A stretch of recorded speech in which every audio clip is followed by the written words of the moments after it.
December na, kumustahin natin ang presyo ng mga bilihing pampasko sa Divisoria. Live mula sa Maynila, may unang balita si James Agustin. James! Igang, good morning. Ngayon pa lamang may mga kababayan na tayo na namimili na kanilang mga panregalo para sa darating na Pasko dito sa Divisoria. Matumal pa raw yung bentahan, sabi ng mga nakausap ko na mga nagtitinda dito sa Divisoria, pero umaasa sila na lalakas yan sa mga susunod na araw. Galing pang Quezon City si Maricar kasama ang kanyang asawa at bunsong anak. Maaga sila nagtungo sa Divisoria para raw makaiwas sa traffic at siksikan. Mahaba-haba ang listahan ng kanyang bibilihin ngayon na lalapit na ang Pasko.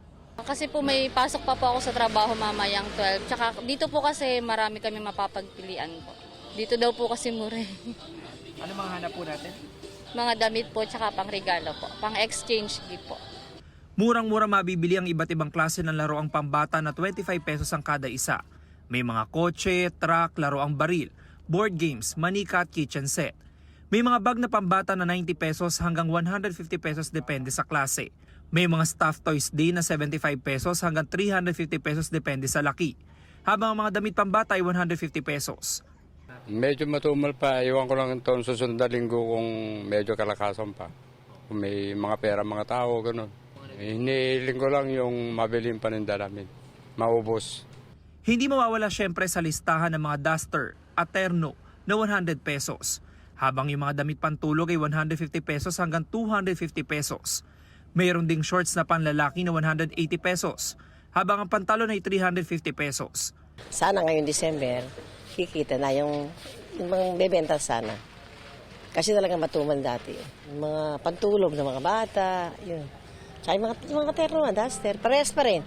Mabenta naman lahat pag magpapasko. Mabenta rin ang mga set ng tuwalya na may bath at face towel na 100 pesos ang kada set. 100 pesos din ang iba't ibang klase ng tumbler.